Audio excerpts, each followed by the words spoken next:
ልጅ ያላቸው መነኩሴት ወይ ደግሞ ልጅ ያላቸው መነኩሴ ዛሬ አግኝቻለሁ። በቋንቋ የማያምኑ የጸና አቋም ያላቸው በዘመናችን ላይ ዝም ብሎ እዛ ሰፈር እዚህ ሰፈር ለሚሉ ሰዎች የመጨረሻ መዶሻ የሆኑ እናት የማይጠቅም ነገር ከቤተክርስቲያን ይውጣ።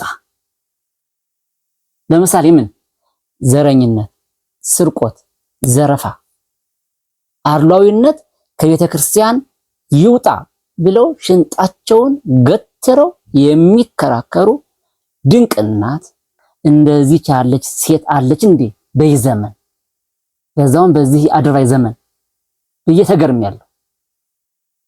በዚህ አቋማዎት ትልልቅ ሰዎች እንኳን ያውቁታል። ትልልቅ አባቱ ሰላም ጤና ይስጥልኝ ቤተሰቦቻችን፣ እንዴት ሰነበታችሁ? እንዴት ቆያችሁ? ዛሬ በሳቅ ነው የጀመርኩት። እንግዲህ ዛሬ የትንሣኤ ወይ ደግሞ የፋሲካ በዓልን በልዩ እንግዳ እናሳልፋለን። ሁላችሁም ከኛ ጋር እንድትሆኑ በእግዚአብሔር ስም እንጠይቃለን። በመጀመሪያ ግን እንኳን አደረሳችሁ አደረሰን ለበዓለ ትንሣኤ። የዛሬ እንግዳዬ በጣም ይለያል። የ2018 የበዓለ ፋሲካ እንግዳዬ እሳቸው ናቸው። ከእሳቸው እንጀምርና ስማቸውን ወደ እናንተ ያስተዋውቃሉ። እናቴ እንኳን ደህና መጡ። እንኳን ደህና ቆያችሁን። ስሜ እማሆይ ወለተ ገብርኤል ወርጋ ወይም መክሊታ ማርያም እባላለሁ። በጣም ጥሩ እናቴ፣ ስላገኘሁት በጣም ደስ ብሎኛል። እንግዲህ ዛሬ የተገናኘንበት ጉዳይ አለን። እንዳው ግን የምንኩስና ህይወት እንዴት ነው እናት አለም? ጥሩ ነው።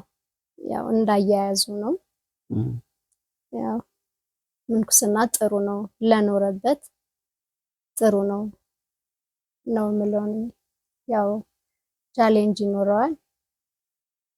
እሱን ደግሞ ከእግዚአብሔር ጋር መወጣት ነው። ጥሩ ነው፣ ለኔ ጥሩ ነው፣ ደስ ይለኛል። መከራዎች ቢኖሩትም ደስ ይላል፣ በጣም ይጣፍጣል ህይወቱ። አንድ ቃል ወሰድኩ፣ ለቻለበት የሚል ነጥብ አንስተዋል። እውነት ነው። ወደ ምንኩስናው ዓለም ግን እንዴት ገቡ? እኔ እንጃ እንግዲህ ወይ እግዚአብሔር ጠርቶኝ ነው፣ አለበለዚያም ደግሞ እንግዲህ አላቅም፣ አጋጣሚዎች ናቸውና እኔ በአንድ ወቅት ከባለቤቴ ጋር ስላልተግባባን ወደ ቤተ ክርስቲያን ተጠጋሁኝ። ያው እንግዲህ ሳይበሉ አይኖርም እና አንድ ቤተ ክርስቲያን ተጠግቼ እየሰራው የስራ የቅጥር ደብዳቤ ሚስቶኝ ስል ካልመነኮሽ አሉኝ። ያው እንግዲህ ሁሉም አይነገርም። እኔም ረሃብ ክፉ ነውና የምወድቅበትም ስለሌለኝ ወደ ቤተሰብም ማልሄድበት ጉዳይ ነበርና ልጆችም ስላሉኝ ያው አንስህ አባቴ ረድተውኝ ጻድቁ አባቴ ደጅጄ ቆቡን አምጥቻለሁኝ። እስካሁን እንግዲህ እኔ ሳልሆን እሱ ይዞኝ እዚህ ደርሻለሁ። ይሄ ዛሬ እንግዳዬ እጅግ ይለያሉ። እማሆይ ወለተ ገብርኤል ወይም ደግሞ መክሊታ ማርያም። ለምንድን ነው ስሞት ሁለት የሆነው? ስሜ የዓለም ስሜ ሌላ ነው። የቤተ ክርስቲያን ቅጥር ደግሞ ይሄው ወለተ ገብርኤል ነው። ሁለቱ በሁለት መጠራት ስለሌለብኝ ወደ አንዱ ጨምቄ በፍርድ ቤት መክሊታ ማርያም በሚል አሰይሜያለሁ። ዛሬ የተገናኘንበት ምክንያት ገና ወደፊት የምናወራው ቢሆንም እንደው ያው አይደል እንደ ኢንተርቪው አድራጊ አንዳንድ ስለርሶ ህይወት ማወቅ ስላለብኝ ነውና ወደዛኛው ጉዳይ እንገባለን። ወደ ምንኩስናው ዓለም የገቡት በትዳር ዓለም ነበሩ መጀመሪያ ማለት ነው? አዎ በትዳር ዓለም የነበርኩት የሶስት ልጆች እናት ነኝ። እንግዲህ የ24 ዓመት የ20 ዓመት እና የ17 ዓመት ልጆች አድርሻለሁ ከእግዚአብሔር ጋር። በጣም ደስ ይላል። ወደ ምንኩስናው ዓለም የገባሁት ከባለቤቴ ጋራ በአንዳንድ ጉዳዮች ስላልተግባባን ነው በሚለው በደፈናው አልፈነዋል። ደስ ይላል። የምንኩስና ህይወት እንዳሉት ታላቅ በረከት ነው፣ ታላቅ ጸጋ ነው፣ ታላቅም መታደል ነው። መጀመሪያ እንዳሏት ለኖረበት፣ ላከበረው፣ አክብሮ ለያዘው እግዚአብሔር ስጦት። እናቴ አሁን ቤተክርስቲያን ያገለግላሉ? አዎ አሁን እያገለገልኩኝ ነው። በቅጥር ነው ወይስ? አዎ በቅጥር ነው። በእርግጥ ቅጥርን አስቤ አልነበረም። ቤተክርስቲያን ስናቀና የነበረው ከጓደኞቼ ጋር ያው እግዚአብሔር እንግዲህ ማታን እሱ ነው የሚያውቀውና ከባለቤቴ ጋር ተለያይተን ባለንበት ሰዓት የንስሐ አባቴ ቤተክርስቲያኑን አብረን የተከልነው አባት መምህር ቀለም ወርቅ አሰፋ ይባላሉ። እሳቸው ትዳር እምቢ ብለሽ ከወጣሽ የትም ትባክኛለሽ፣ ስለዚህ ወደ ቤተክርስቲያን ተጠጊና ከምትራቢም እየበላሽ ብትጸልይ ይሻላል ብለው ስራውን ሰጥተውኝ። እኔ ግን አንድ ጥያቄ አለ እናታችን። ብዙ ሰዎች በትዳር ውስጥ አለመግባባት ሲፈጠርባቸው ያው መለያየት ያለ ነው አይደለ? እና ይለያዩና ብዙ ሰው ሌላ ትዳር እንደገና ይጀምራል ወይም ሌላ ሁለተኛ ትዳር ውስጥ ይገባልና እርስዎ ግን እንዴት መረጡ? መልካም። እኔ ባለቤቴን በጣም ነው የምወደው፣ በጣም ነው ማከብረው። ለፋተኛ ነው። ብዙም ጊዜ አብረን አናሳልፍም። በረሃ ነው እሱም ህይወቱም። በጣም ነው ማከብረው። እሱን ትቼ ወጥቼ ከሱ ጋር ያልተግባባሁኝ ሌላ ሰው ለምጄ ለመኖር ትንሽ ከብደኛል። ያልተግባባ ነው ያው በዝቹ በሃይማኖት ጉዳይ ቢሆንም እሱን ከሱ ተለይቶ ሌላ ጋር መሆን እኔ ውስጤ አይፈቅድም፣ አልፈቀደልኝም። ሁለተኛ ከሱ ጋር ያልተግባባሁኝ ከሌላ ሰው ጋር መግባባት የምችልም አልመሰለኝም፣ አይሆንም። አዎ ልጆች አፍርተናል፣ ልጆቻችንን ማሳደግ ነው የምፈልገው። በቃ እሱን ነው የወሰንኩት። ቤተክርስቲያን ነው የተጋባነው። ገብታችሁ ቤተክርስቲያን ነበረ? በቤተክርስቲያን ነው የተጋባነው። ስለዚህ ከሱ ውጭ ሌላ ህይወት አስፈላጊ አይደለም የሚለው ማለት ቢያምር ኖሮ ከሱ ጋር ያምርልኝ ነበረ። እኔም እሱን ጠልቼው እሱም እኔን ጠልቶኝ አይደለም። ግን አንዳንዴ ያው ማለፍ ስንችል ሳናልፍ እንቀርና ለልጆቻችንም እንቅፋት እንፈጥራለን። መቻል እንደነበረብኝ አሁን ነው የተሰማኝ። አሁን ያለውን ፈተና ሳየው ቆቡ መልካም ሆኖ ሳለ ግን አንዳንድ ጊዜ የምናያቸው ነገሮች ጥሩ አይሆኑም። ክርስትናዋን ማንም አያክላትም። ቆብን የሚያህል ጸጋ ከየትም አይገኝም። ቢሆንም ግን ትዳሬ ላይ ብታገስ ይሻለኝ ነበረ። ያው አሁን ላይ ሆኜ ሳይ ያንን ነው የማስበው። ትክክል። በጣም የሚገርም ገለጻ ነው። የሚገርም አነጋገር ነው። ለዛውም በልብ ስብራት ሆኖ ነው እንዲህ እየተናገሩ ያሉት። ምን አሉ? አሁን ላይ ሆኜ አንዳንድ ከማያቸው ፈተናዎች አንጻር ከሚመጡብኝ ፈተናዎች አንጻር በትዳር መቆየቱ ይሻል ነበረ ብዬ አሰብኩኝ ነው የሚሉት። አዎ እውነት ነው። በዘመናችን ምንኩስና በኃይለኛው እየተፈተነ ያለበት ዘመን ነው። እናቴ እግዚአብሔር ያበርታውት። ቅድም ከካሜራ ውጭ ስናወራ እንደምን አለው መስሎት እኔ አንዳንዴ የሚዲያ ሰው ሲኮን አንዳንድ ሀሳብ እንይዛለን። ምን ነበር ያሉኝ? በሃይማኖት ስም ከሚነግዱ ሰዎች ውስጥ ወይ ደግሞ ሃይማኖት ውስጥ ሆነው አንዳንድ ውንብድናን ሲያከናውኑ ሰዎችን ሳይ ለካ የነበርኩበት ትዳር የተሻለ እንደነበር አሰብኩ። ሲሉ ሰማሁት። እውነት ነው።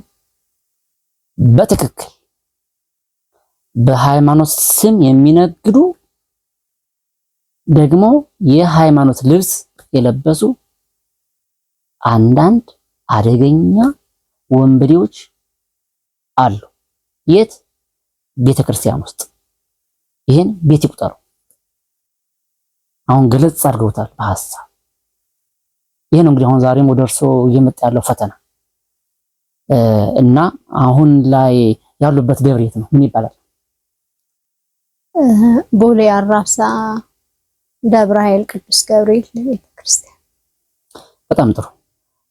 እንግዲህ የዛ ቅድም ስናወራ የዛ ቦታ መስራች ነው።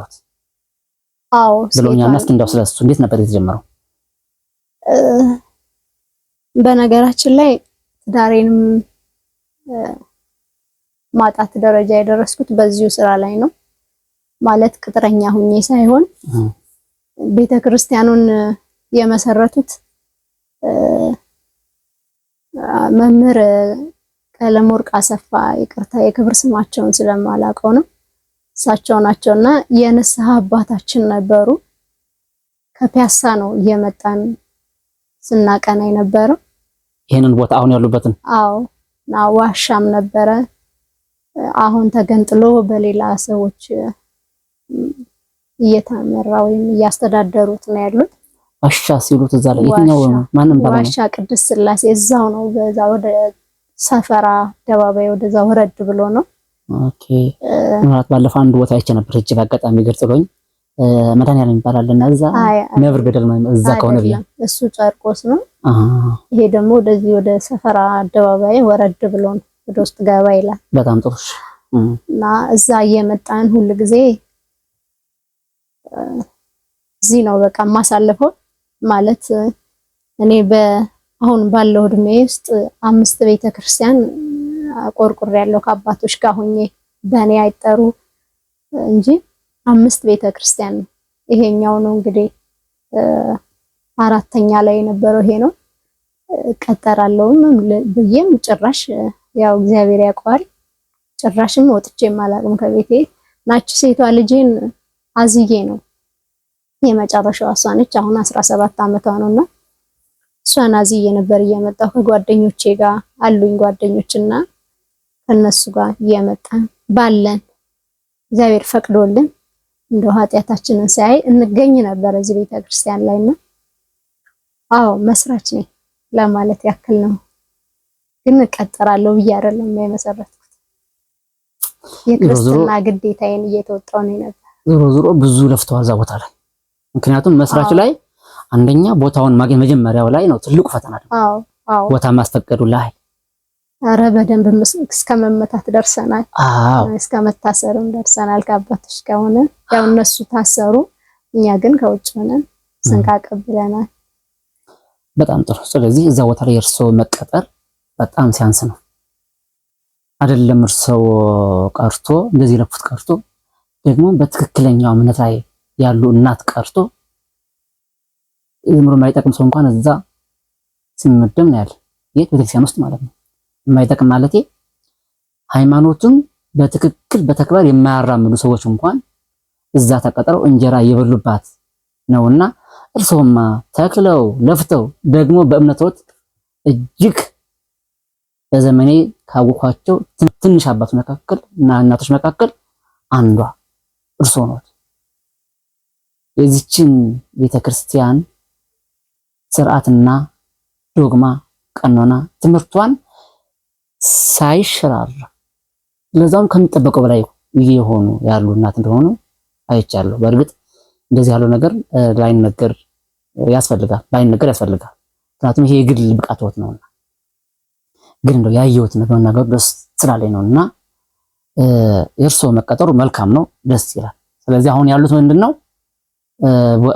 አራብሳ ቅዱስ ገብርኤል ደብረ ኃይል ቅዱስ ገብርኤል አራብሳ ደብረ ኃይል ቅዱስ ገብርኤል ቤተክርስቲያን ነው። አሁን በምን ስራ ነው እዛ ያገለግሉ ያሉት? ለ9 ዓመት በጽዳት ነው እያጸዱ ግቢውን። አዎ እያጸዳው ነው። ህመም ገጠመኝና ከብዙ ማመልከቻ ወይም አቤቱታ በኋላ የሽያጭ ስራ ነው የተሰጠኝ። አሁን እሱ እንዳቅሜ እየሰራሁ እገኛለሁ። በጣም ጥሩ እናቴ። አሁንም እግዚአብሔር ያበርታዎት እና ከዛች በሚያገኙት ደሞዝዎት ነው ቤትዎትን እየመሩ ያሉት? እግዚአብሔር ይመስገን። አዎ። ልጆችዎትን እየመሩ ያሉት? አዎ። በዛም ብቻ ሳይሆን በነገራችን ላይ ብዙ ጊዜ እኔ ሻሽ ነው የምጠቀመው። ትንሽ ቆብ ከውስጥ አድርጌ ሻሽ እጠቀማለሁ። የዓለማዊ ልብስ ነው የምለብሰው። ብዙዎቹ አያውቁም፣ ግን አንዳንድ ሰዎች ቤት ሰዎችን መግለጽ አልፈልግም። እነሱም እንግዲህ ካዩ በኋላ ሊያርቁኝ ከቻሉም እንግዲህ ይቅርታ። ተመላላሽ ስራ እሰራለሁ። ብዙዎቹ ግን መነኩሴ መሆኔን አያውቁም። ሰንበት ትምህርት ቤቶች ውስጥ አገለግላለሁ። መነኩሴ መሆኔን አያውቁም። ማለት ያው ምንኩስና ቆብ በማሳየት እንዳልሆነ ምን የማምነው ምንኩስና ከእግዚአብሔር ጋር በልብ መገናኘት ነው። ግን አለባበሴ ብዙ ጊዜ ዓለማዊ ነው መስለው ያው ዓለም ላይም ስላለን መስለንም መኖር ስላለብን ብዙም የምንኩስናው ብስለትም ሙቀቱም ብዙ ስለሌለኝ ብዙም መዳፈር አልፈልግም። ጥፋትም ላጠፋ ስለምችል ሲርበኝም ሆቴል ገብቼ ስለምበላ ጓደኞቼ ጋር ሲጠጡም አብሬያቸው መሀላቸው እገኛለሁ። አዋጥተው ሲከፍሉ አዋጥቼ ነው የምከፍለው። ግን ማንም ሻሻ ስሬ ስወጣ ነው እንጂ ምን እንደምሰራ አያውቅም። ያው እንግዲህ ይኸው አለ።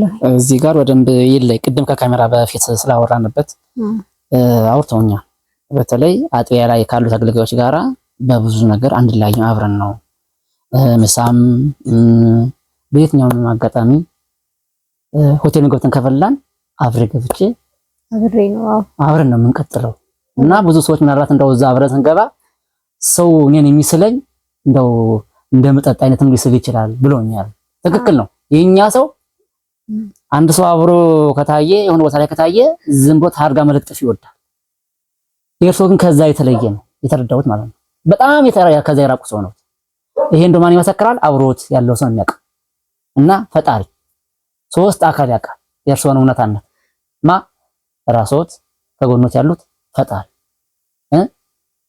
በይበልጥ ግን እንደው ማን ያውቃል? እግዚአብሔር ያውቃል። እግዚአብሔር ያውቃል። አዎ። እና ደግሞ አንዳንድ ሰዎች እንደው ምናልባት ሆቴል ገብተው ሰዎች ጋር ስላዩት ሌላ ነገር ደግሞ ሊያወሩ እንደሚችሉ አውቃለሁ። ጥርጥር የለው ሊሆንም ይችላል። እንዲህ ያለ ሀሜት ከመጣ እንዳይፈሩ ይታገሱ።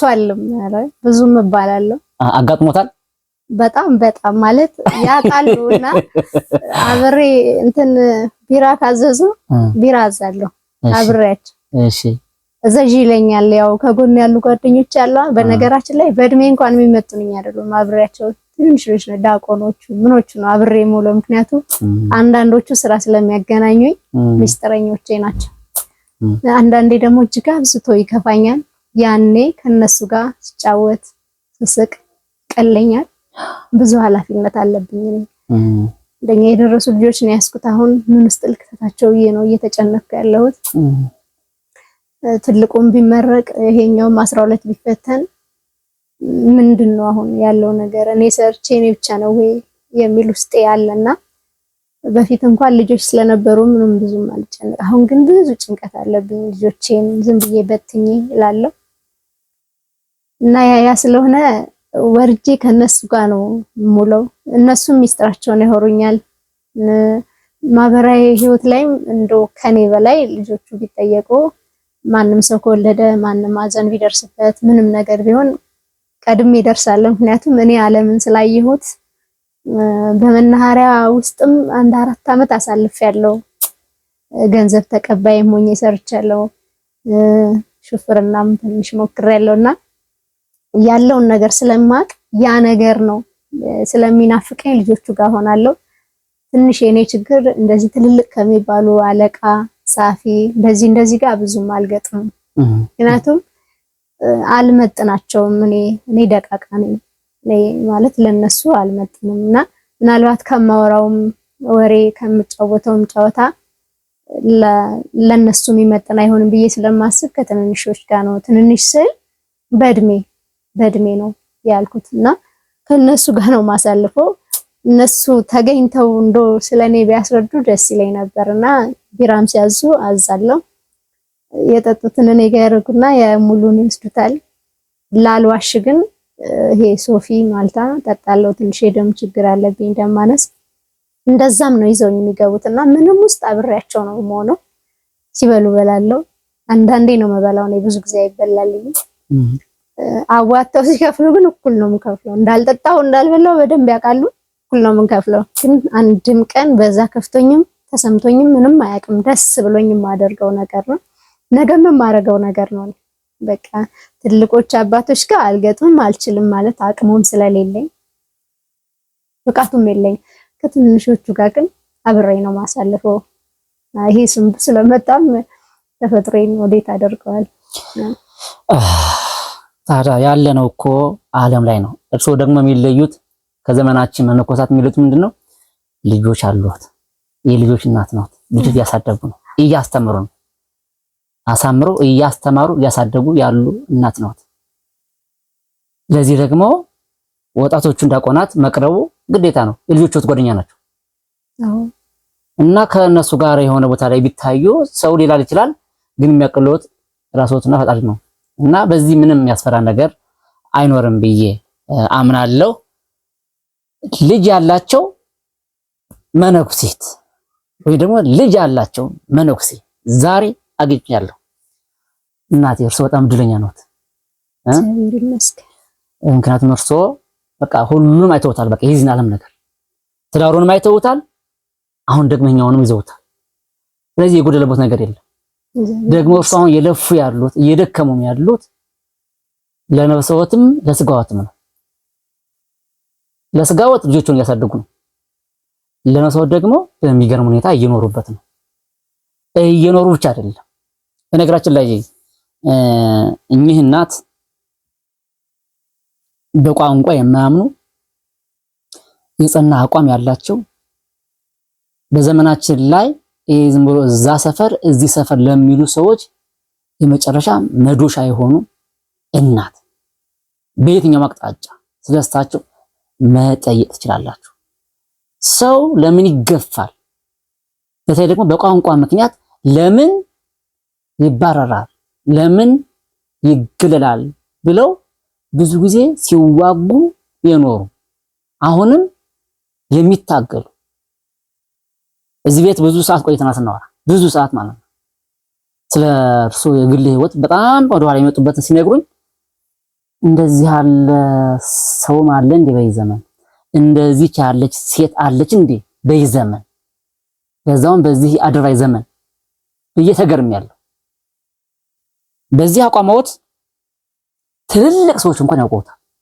ትልልቅ አባቱ እንዳወራ ነው ማለት ነው። ይሄ ትልቅ መታደል ነው። ይሄውን በስጋዎት መስዋዕትነትን እየከፈሉ ነው። የማይጠቅም ነገር ከቤተክርስቲያን ይውጣ። ለምሳሌ ምን ዘረኝነት፣ ስርቆት፣ ዘረፋ፣ አድሏዊነት ከቤተክርስቲያን ይውጣ ብለው ሽንጣቸውን ገትረው የሚከራከሩ ድንቅ እናት እማሆይ ወለተ ገብርኤል ይባላሉ። ወይም ደግሞ በአሁኑ ስማቸው እማሆይ መክሊተ ማርያም ይባላሉ። ተዋወቃቸው። ምርጥ እናት ናቸው። ወደ ሚዲያው ዓለም ከመጣሁ በኋላ ብዙ መልካምና ምርጥ አባቶችን እያገኘሁ ነው፣ እናቶችን እያገኘሁ ነው። ደግሞ ከነዛ መካከል ዛሬ ልዩ እናት ልዩ እህት አግኝቻለሁ። እግዚአብሔር ይመስገን። እግዚአብሔር ይመስገን። እኔም ስላገኘሁት ደስ ብሎኛል። ዛሬ እርስዎን በማዋቂና በማግኘቴ እንደኔ የረካ የለም። እርካታን የሚያውቀው እግዚአብሔር ብቻ ነው። አመሰግናለሁ። ክርስቶስን ነው የምለው። ውስጦት ያለውትን ነገር ገልጸው ሲያወሩኝ ሴት ለካ በዚህ ደረጃ ትፈተናለች ብዬ ነው ያስተውኩት ነው ያመንኩት። ለካ በዚህም ዘመን ሰው አለ። ለካ በዚህም ዘመን ቤተክርስቲያናችን ሰው አላት። ጠንክር ያሉ ለማንም የማይበገሩ ድንቅ እናት እማሆይ መክሊተ ማርያም በአዲስ ስምዎት ልጥራዎት።